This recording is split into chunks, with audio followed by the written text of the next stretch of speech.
face. It's not a thing that I would change, 'cause you're amazing, just the way you are. And when you smile, the whole world stops and stares for a while. 'Cause girl, you're amazing, just the way you are. The way you are. The way you are.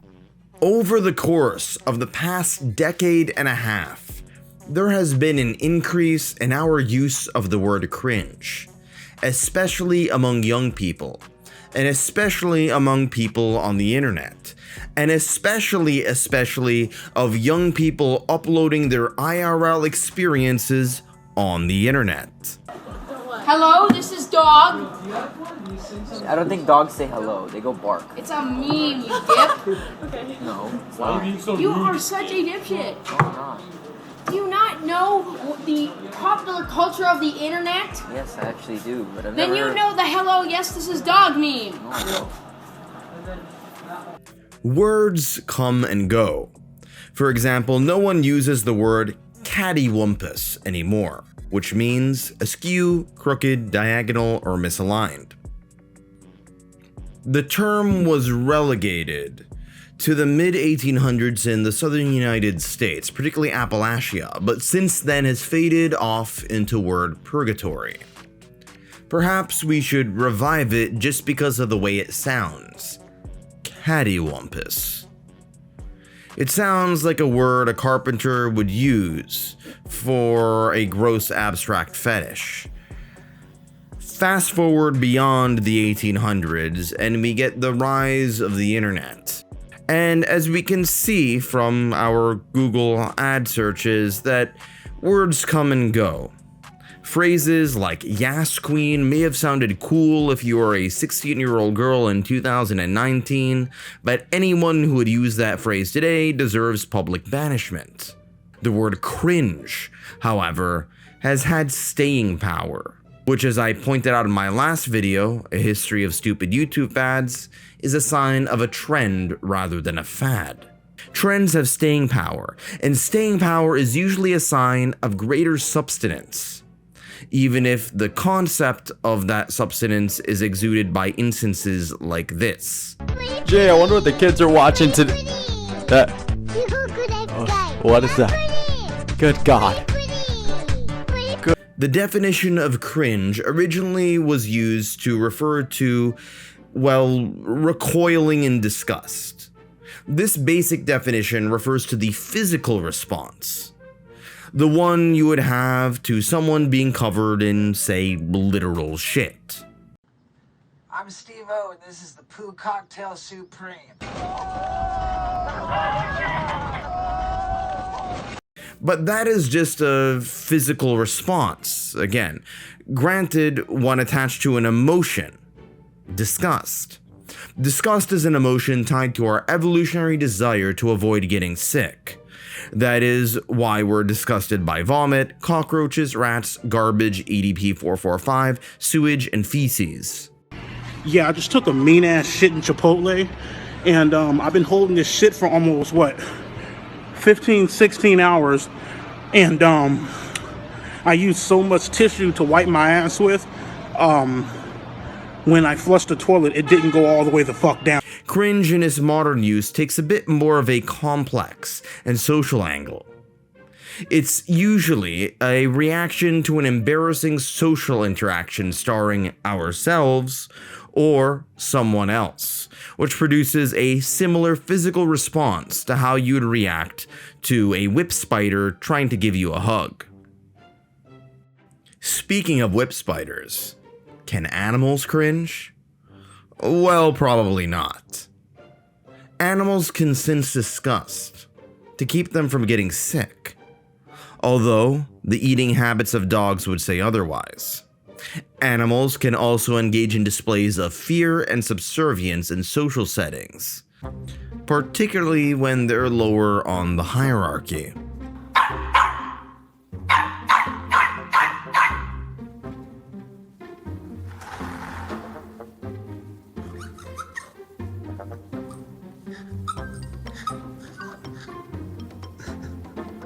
Evolutionary psychology is a field that is based off of observation, but is more conceptual than empirical. Perhaps these more primitive emotions we see in the animal kingdom, like subservience and disgust, are the bedrock of more complex emotions like contempt, embarrassment, and shame. I have yet to see a monkey take shame in eating the bugs off of another monkey, but if you tried picking up some of the lice out of someone else's hair, you'd probably get some weird stares as well as a punch in the face.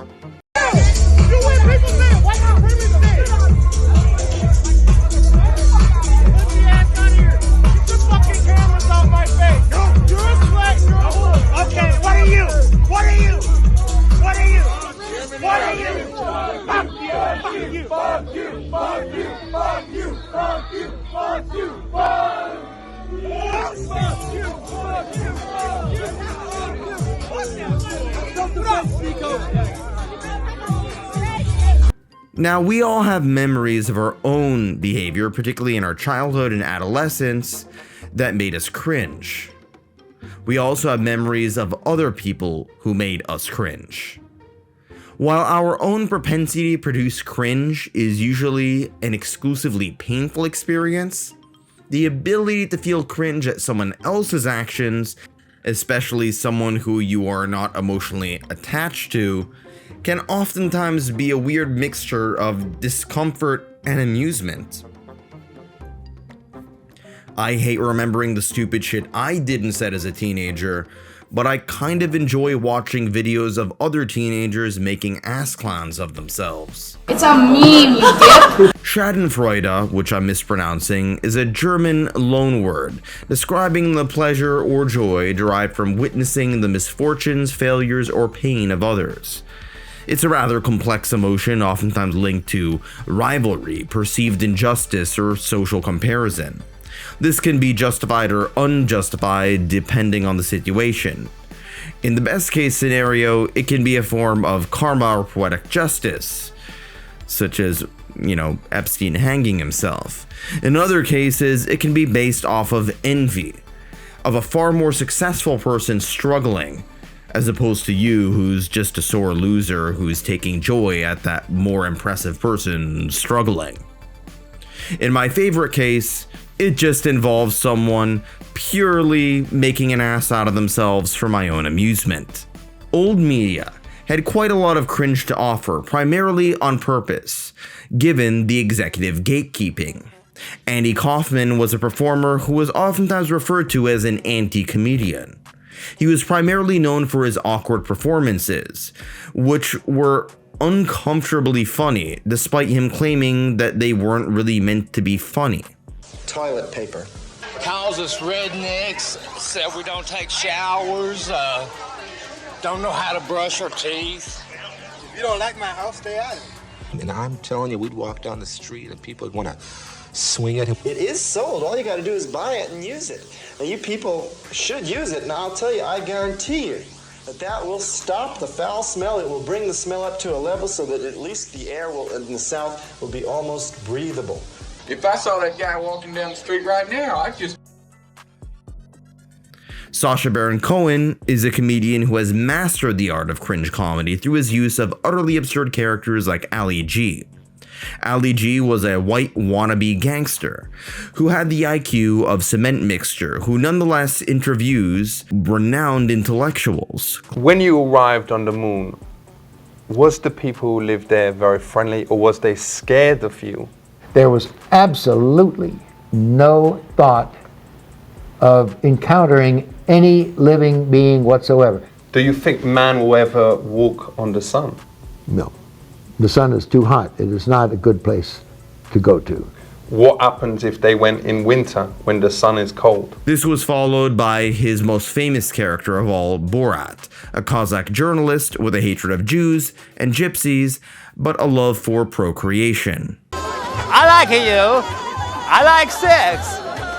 It's nice. While Ali G's interviews were that of an idiot, conflicting with intellectuals, Borat's interviews usually involve social interactions through the lens of culture clash, from the standpoint of a foreigner rather than an idiot. But is it not a problem that a woman have a smaller brain than a man? That is wrong. But the government scientist, Dr. Yamak, have proved it is size of squirrel. Your government scientist? Yes, Dr. Yamak. He's wrong. He's wrong. Give me a smile, baby. Why angry face? Well, what you're saying is very demeaning. Do you know the word demeaning? No. We are saying to you I could not concentrate on what this old man was saying. Sacha Baron Cohen in many ways was a genius who played the role of ass clowns and idiots. But what of the genuine idiots and ass clowns who play the role of idiots and ass clowns knowingly? People are always...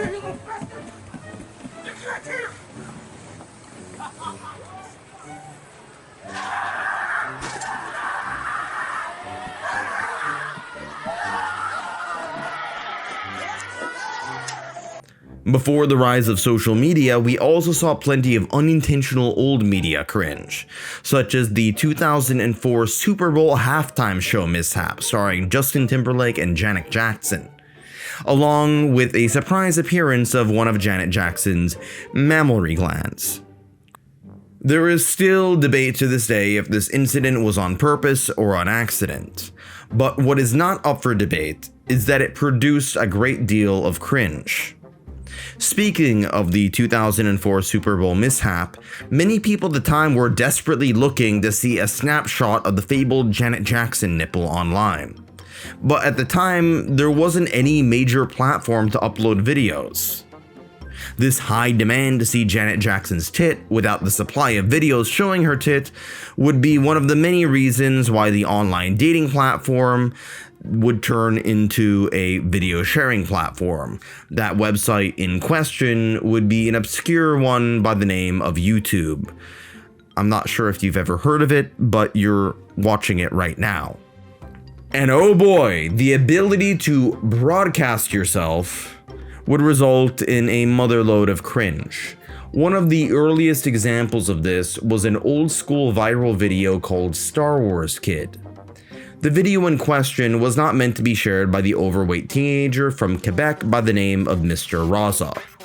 Raza had harnessed the power of a golf ball retriever to use as a replacement of a lightsaber from the Star Wars movies in an act that mimicked Darth Maul from Episode 1. Quite possibly the worst Star Wars movie. The video was leaked in 2003 to the public before YouTube, and the Star Wars Kid became one of the earliest pre-YouTube and eventually early YouTube sensations. He was met first with mockery, but then admiration.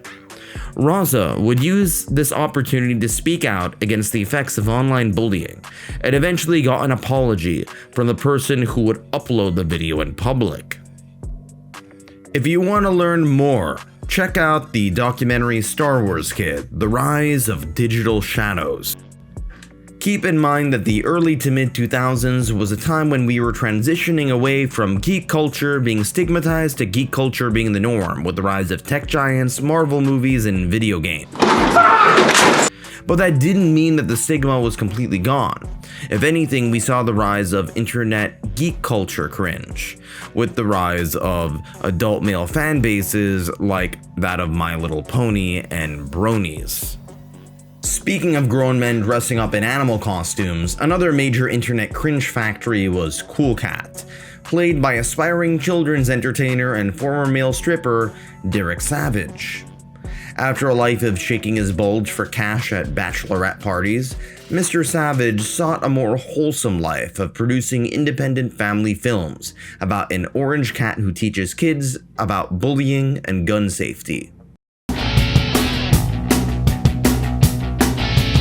Cool cat likes to rock and roll. Cool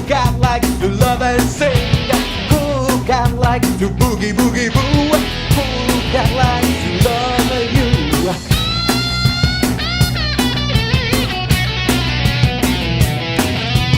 Who quiere bailar y bailar?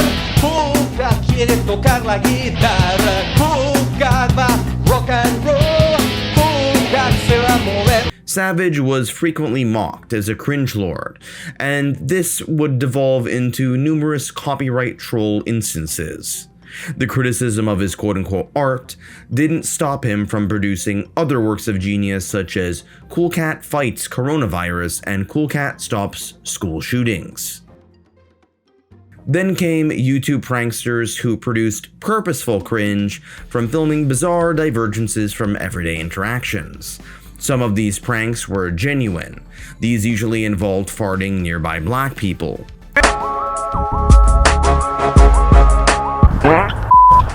Are you serious? It was a prank. It was a prank. You do this, It was a prank. Do you know It me? was a prank. It was a I don't give a fuck, man. Why you do this to me? It was a prank, man. Who you are? Who the You're fuck you camera. are, You're the man? These YouTube pranksters use cringe as a weapon to produce clout and ad revenue. Gold digger pranks were common in particular, but were usually staged. This subgenre, if you could call it that, involved hiring a supermodel and renting out a sports car, asking the model out, getting rejected, and then hopping into a sports car only to have the gold digger approach the guy again, and then her getting rejected. These got millions of views due to the asses in the thumbnails. Speaking of asses, one of the most well-known purposeful cringe masters was FouseyTube, who got the greatest achievement of his life by tricking black guys into thinking that his behind belonged to a hot woman when it actually belonged to a hairy Palestinian guy. FouseyTube would move away from producing cringe on purpose to cringe on accident. Intercontinental Miami. I'm in the inter-fucking-continental! No, give me the phone, man. Give me the phone. You gotta calm down. Bro. No, dog! Sit down and calm down. Relax. I'm gonna because a guy told me I'm gonna die tonight. Today, he is more well known for getting into feuds with other internet lolcows like Jack Doherty, Neon, and the Island Boys. The spectacle makes the cast of the Jackass movies look like the Academy of Athens.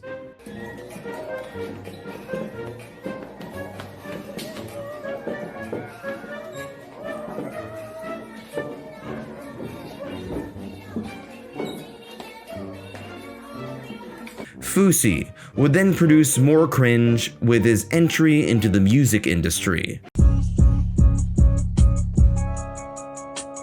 Bitch, I'm him, yes I know I'm him. I don't have a twin, but bitch I win twice. Yes, I fucked your bitch twice. Yes, I like this. This, 100%. 100%! The song sounds great when there's an X to the right of the speaker icon. Pranksters would eventually fade out of popularity due to scrutiny over public harassment, allegations of staged videos, and the reality that while it is certainly funny to watch someone fart on people in the ghetto and get punched for the first time, there comes a point when it gets old and your colons can only produce so much gas. The growing hatred of pranksters would lead to the rise of meta-YouTube commentary, YouTubers who talked about other YouTubers. And here I am talking about those YouTubers talking about YouTubers. Now that's meta. Leafy Was Here would become one of the largest channels on the platform, mixing in react content against pranksters and cringy lolcows spliced in with video game footage. However, he has since faded out of popularity, as many eventually considered many of his videos to be mired in clickbait, as well as being way too formulaic. The commentary really didn't go beyond, wow guys, look how cringily cringe this cringeworthy cringe is. Leafy would inspire many other subpar talented or lack of talented YouTubers to react to other YouTubers spliced in with footage from Call of Duty or Halo or whatever other video game without any considerable insider humor. Reacting to prankster cringe and Leafy also pushed another major YouTuber into the spotlight by the name of Ethan Klein. Now, Ethan Klein has Tourette's syndrome. something I myself have struggled with, and I can speak from experience that while the two are not neurologically the same, the experience of having a Tourette's tic is really not that different from having the physical reaction that you get from cringe. Now, people oftentimes refer to cringe attacks as a report of experiencing intense involuntary sensations similar to shame, usually based upon remembering some embarrassing moment or feeling from the past. Ethan Klein would usually cough excessively on purpose whenever he came across really cringy videos he was reacting to. Fake coughing is fairly common as a form of compulsion for people struggling with OCD and Tourette syndrome. I speak from experience. I wouldn't be surprised if this exaggerated cough started out as an involuntary compulsion. But that's just me playing armchair psychologist. Speaking of cringe, while the ability to broadcast yourself allowed many talented people to share their skills with the world, it also allowed many talentless people who are high on confidence and low on self-awareness to take the center stage, or at the very least, the screen. Take the musical artist Danny, with the A replaced with the 4. Hey, I just want to say goodbye. Goodbye to the people who hated on me. Goodbye to the people who loved me. Goodbye to the people who trusted me. Goodbye, goodbye to everybody. Goodbye to the people who hated on me. Goodbye to the people who loved me. Goodbye to the people who trusted me. Goodbye, goodbye to everybody. Good thing this wasn't performed live on stage, otherwise he would have been suffocated in panties. Around the early to mid 2010s, cringe took a more political turn. Keep in mind that in my next video, I will be covering political memes in a non-partisan manner, so stay tuned for that. But before we dive into the dumpster fire of political cringe, let's first dip our toes. One of the earliest forms of internet cringe was unintentionally created by then President George W. Bush. These were known as Bushisms. Bushisms were not a set of ideas, but rather a set of rhetorical errors, crimes against the English language. There's an old saying in Tennessee, I know it's in Texas, probably in Tennessee, that says, "Fool me once, shame on you." If fool me, we can't get fooled again. The journalist, public intellectual, and saint of atheist neckbeards Christopher Hitchens once stated, and keep in mind that Christopher Hitchens was quite fond of most of George Bush's foreign policy, quote, "I used to have a job tutoring a dyslexic child, and I know something about the symptoms. We've been unknowingly teasing the afflicted," speaking of Bush. The poor guy's obviously dyslexic, and dyslexic to the point of near illiteracy. I know from my teaching experience that nature very oftentimes compensates the dyslexic with higher IQs, or some grant of intuitive intelligence. If this is true for Bush, it hasn't yet become obvious. George Bush's presidency spurred a resurgence of the Christian right, which was very popular during the 1980s, but had simmered down during the 1990s, and then during the 2000s came out with a vengeance. It was God's given duty to produce as much cringe as possible during the 21st century. If you thought that AIDS was bad, you ain't seen nothing yet until you see the flaming butthole. Your butthole will be flaming and you will not be able to sit down until you have a flame coming out of your butthole, and there'll be people walking around all over America with flames coming out of their butthole. Meanwhile, the Islamic world was also producing quite a lot of cringe. حينما تضع يعني إصبعها أو تضع شيئا بعض الناس تضع أشياء، وهذه أشياء هذا تخاطر خصوصا البكارة، يعني مسألة حساسة، وهذا الغشاء يعني ممكن أي عبث به يضيعه ويعرض المرأة للتهمة. هتقول لهم انا كنت والله بعمل كده هيصدقوها ولا بد ان يعني عملك علاقه محرمه مع بعض الشباب ولا بد. This led to the rise of the new atheist movement, which started off out as a publishing fad but quickly morphed into the internet's first online social movement. Online atheists would ridicule the cringe of religious fundamentalists from around 2007 to 2012. Until they would be mocked for their own cringe with r/atheism's Faces of Atheism, which usually involved a cringy neckbeard blaming Christianity for every problem in the world, including their lack of a well-defined jawline, and their subpar shaving techniques. Religious and atheist cringe was quickly replaced with cringe revolving around identity politics, namely race, gender, and sexuality, from around 2012 to 2014. The biggest cringe factory of all during this time was the institution known as the university. Yes, those institutions which were meant to inspire knowledge and critical thinking eventually became idiot and ideologue incubators. Hello? I bought you some water, are you okay? I'm fine, thank you. What's up with you? You're the only person. I'd rather not speak with you, thank you. You'd rather not? Why? What I'd does it rather say? not speak with you. Milo, I'm gay too. Do not represent. Well, I've never said I did, darling. You're the only person here. You don't feel lonely? I don't think he wants to talk to you very much. But I'm going to leave you some water. You get tired, they'll come and they'll bring you in, all right? And come and enjoy the show with everybody else. You poor little angel. Aww. Meanwhile, on the internet, you got to see the rise of anti-social justice warriors and feminist cringe compilations, oftentimes compiling instances of students having meltdowns. Universities, places once deemed to be the centers of free thought and intellectual savoring, quickly became seen as centers of ideological rigidity, where the minds of young women turned into neural putty.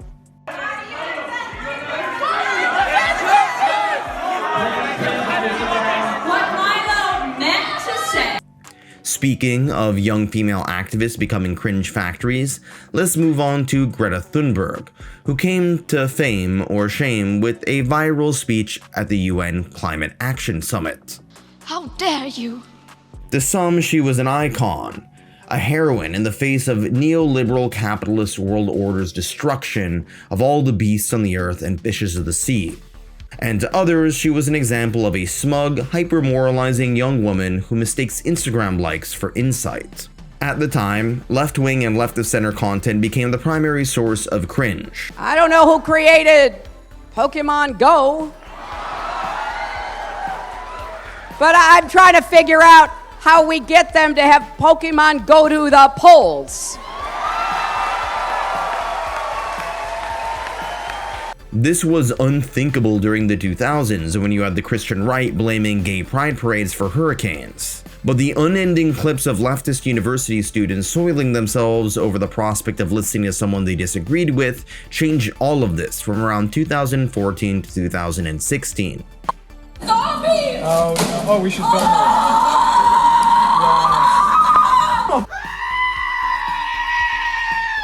However, the anti-SJW cringe would fade away as Trump entered office, spurring the rise of left-wing online content, oftentimes referred to as Leftube or Breadtube. These YouTubers would start off making response videos mocking anti-SJWs and right-wing content creators. You got your ankles seem a little weak. You know, I suggest cycling or something low impact. Oh, all right. Are you okay? Are you okay? Can I help you? Let me help you up, baby.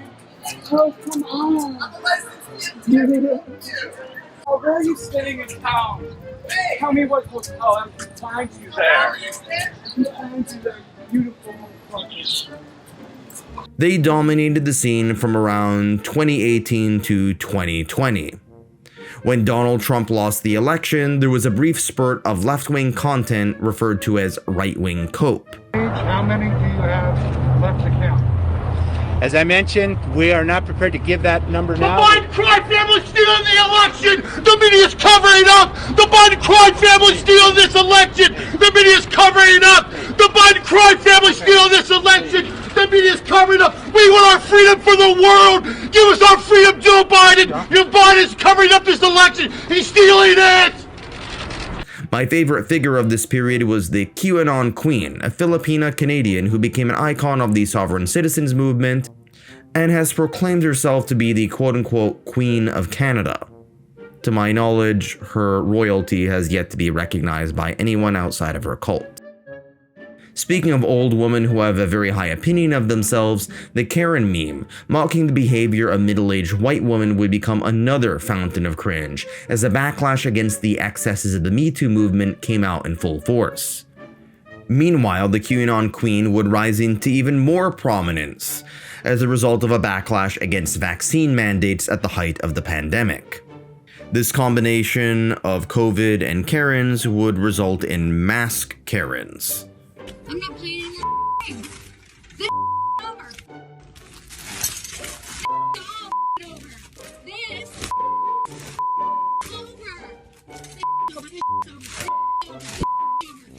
Over. This over. This over. No, I'm not doing it. We don't want any of this anymore. This is over. No. No. Do you? Why? Why? You let everybody else do it. You let everybody else do it. Why I can't do it? Because I'm a blonde white woman? Around 2021 and 2022, as the pandemic subsided, along with the diminishing power of the Great Awakening, we would see a reemergence of anti-SJW content, usually in the form of the rebranded title of anti-woke. The height of the BLM riots/protests led to a bunch of viral clips of white people washing black people's feet and other forms of a religious obedience that would make the Christian right of the 2000s look non-observant. Trans and queer cringe in particular would become viral during the early 2010s. This would lead to the anti-woke cottage industry dedicated to calling out woke Hollywood. Sometimes this was legitimate, no one wants to watch She-Hulk twerk, and sometimes it was illegitimate. Immersed in our world? Yeah, well, guess what? Fucking pronouns! This came along with the rise of the red pill and alpha male cringe, usually involving self-proclaimed alpha males asking professional corn stars about geography. Curious what your top 3 favorite countries are. I've never been out of the country, but except Puerto Rico. So Puerto Rico country, yeah. 2 more? It's technically, you don't need a passport, but I've never been anywhere else. Can you name 2 other countries? Yeah, that I'd want to go to. Yeah. I'd want to go to Hawaii. Hawaii. That's a great country. Hawaii's my favorite country. I definitely want to go to Hawaii and Bali. Does the twin, you agree? Shocker, the woman who licks chass for a living usually aren't geopolitical analysts. However, the alpha male hosts of these podcasts were usually producers of their own style of cringe. Again! When bashing sex workers got boring, they then switched to bashing Jews. $1,000. I love getting paychecks from Zionists.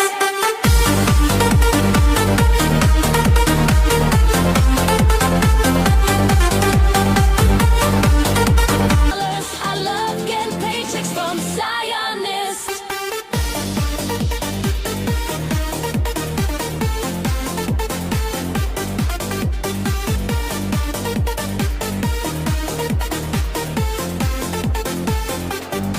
I got my $7,000. I don't give a shit about dead kids. Announcement: my entire channel is funded by the ADL, IDF, and Mossad.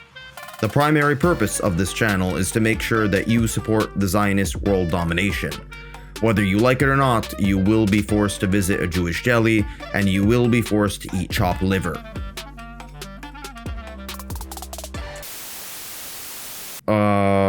What just happened? I just woke up out of some weird time loop multi-dimensional coma. What was this video about again? Was it one of my older videos on more highbrow subjects like the economy of Chile? Oh no, of course it was, and no one cared about those subjects. They care about cringy ass clowns on the internet. Anyway, cringe does not spare any ideology. It does not spare any immutable characteristic, male or female, black or white, gay or straight, or super gay. Right-wing or left-wing, religious or secular, people gag at social awkwardness. They could come from activism and absurd beliefs in a variety of forms. In many ways, our most primitive physical reactions can be more in tune with reality than our mind's attempts to rationalize bullshit. This is where the concept of "you know what is true deep down inside" comes from. Thankfully, not all cringe is political though. The vast majority of it is apolitical, and the internet would produce never-ending sagas of people who posted socially awkward aspects of their lives. One person I've mentioned in the past is Amberlynn Reid, whose awkward eating habits, dietary cycles, shopping binges, and athleticism has inspired a cringe cottage industry of haters and reply channels. She no longer works a real job, instead getting a tremendous amount of ad revenue by posting videos of her mostly boring, ordinary life for people to laugh at.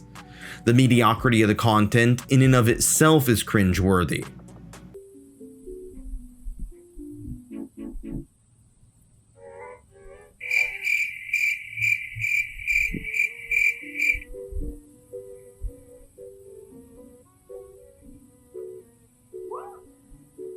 You did it!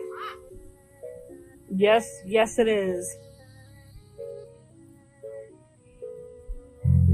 You're doing really good. Coming back is like uphill. Yeah. Riveting, isn't it? I was on the edge of my chair. Now, I personally like Amberlynn Reid, cringe and all. She is self-aware of her problems, and I admire how her ass can be used as a bookshelf. You go, girl. The lack of self-awareness is always a key issue. Self-awareness, however, is not so much a simple binary, but rather a continuum. On one end of the spectrum, you have Sacha Baron Cohen, Jackass, and even YouTubers like Nikocado Avocado. They never got the same amount of contempt because they were cringy on purpose. All of these guys knew exactly what they were doing. In the middle, you have people like Amberlynn Reid, who is in a battle of her id, ego, and superego. Oftentimes letting her id get in the way of her ego and superego. But we can kind of be, well, in admiration of the self-awareness of her struggle. After all, she's fully aware that she is obese and, well, struggling, to be redundant. On the other end of the spectrum are those cringe factories who are so beyond the realm of consensus reality. Those are the cringe lords, who are so consumed with delusions of grandeur that they think of themselves as gods among men. One after another, your demons assault you. Fighting them off might be pointless, but fighting is all you know how to do.